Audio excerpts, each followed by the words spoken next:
Welcome to this video about the new Power Profiler Kit 2.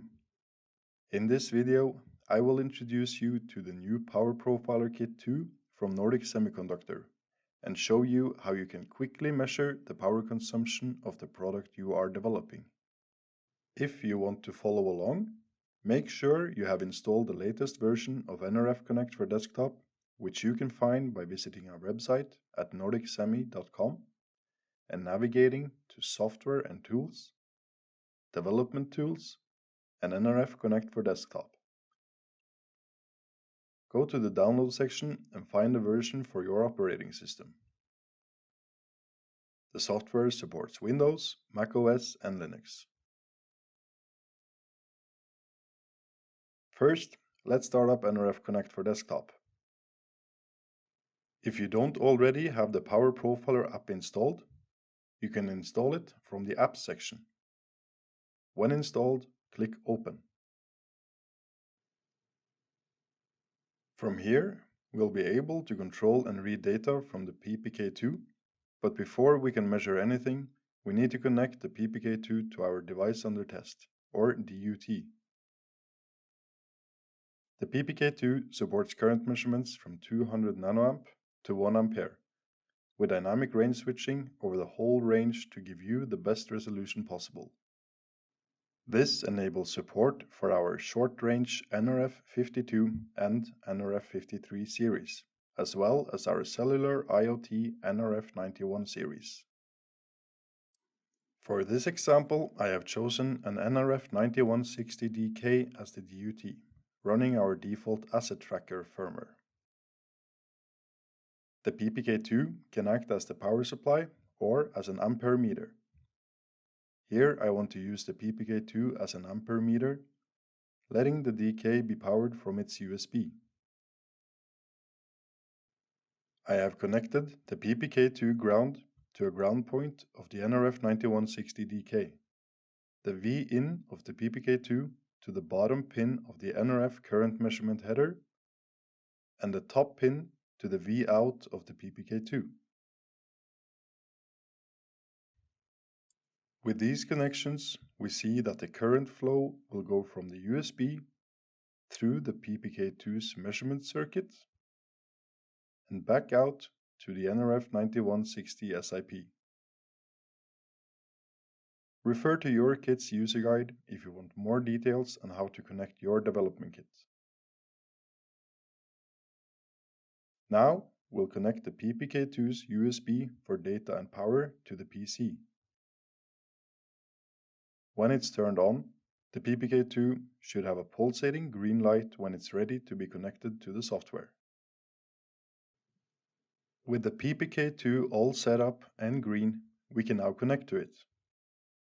Choose Select Device and select the PPK2 from the device list. We are now connected and can select our mode to be ampere meter. When changing the measurement mode, the LED on the PPK2 will turn red for source meter and blue for ampere meter. Now we can click Start Sampling and enable power to the DUT by toggling Enable Power Output. Note that in ampere meter mode, this will only close the internal measurement circuit, so power will flow to the DUT. We now have information about the current window size, the average current consumption for all data in the view, maximum and charge. The sampling rate is 100 kilosamples per second. By using the scroll wheel on your mouse, we can zoom in and out on areas of interest. You can also change the window size using these buttons at the top. When panning or zooming the chart, the graphing is paused, but the sampling is still ongoing in the background. This is shown by an animation on the Stop Start button. When the graphing is stopped, we have a crosshair that shows the current timestamp and measurement value at the cursor's position. The y-axis of the chart is automatically adjusted to the highest and lowest data point in the chart. If you want to calculate a specific area in the chart, you can hold Shift while clicking and dragging. Now you see that we have two different sets of calculations, one for the whole window and one for the marked area. We can fine-tune the marked area by holding these handles and dragging them. This way, we can easily measure the time between certain events, which will help with debugging the timing of your application. To remove the markers, simply click Clear. The markers will also automatically clear when we resume the live graph by either right-clicking in the chart or toggling Live View. To clear all the data from the chart, simply click Stop and start sampling.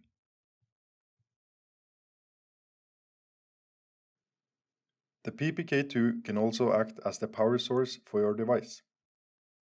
Since the PPK2 will act as the power source, we don't want to have the USB of the DK connected.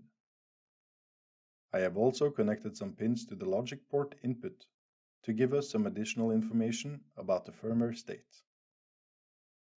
Now we select the mode to be source meter. The onboard regulator of the PPK2 has an accuracy of about 10 mV in the range of 0.8 to 5 volts, and will use a couple of milliseconds to adjust to a new voltage setting.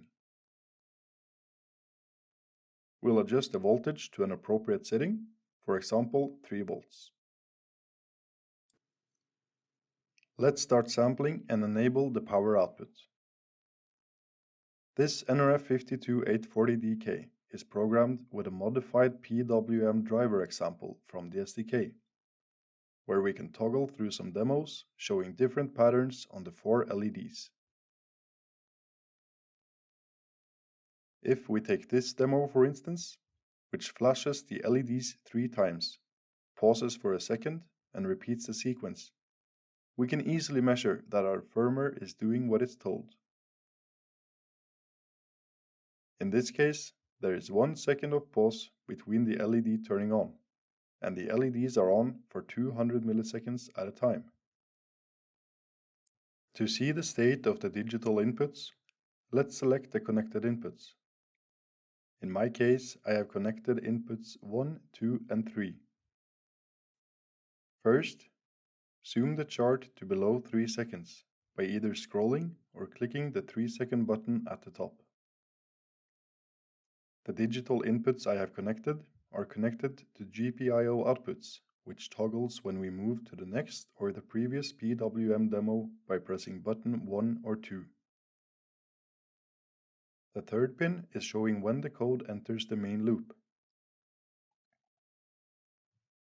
When I press a button, we can see from the digital trace what is happening.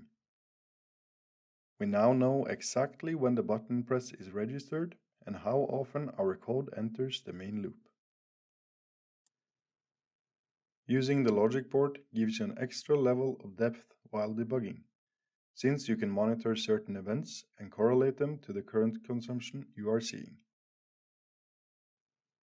When you are done measuring, you can choose to export your data for post-processing. To export your data, click Stop Sampling and then Export.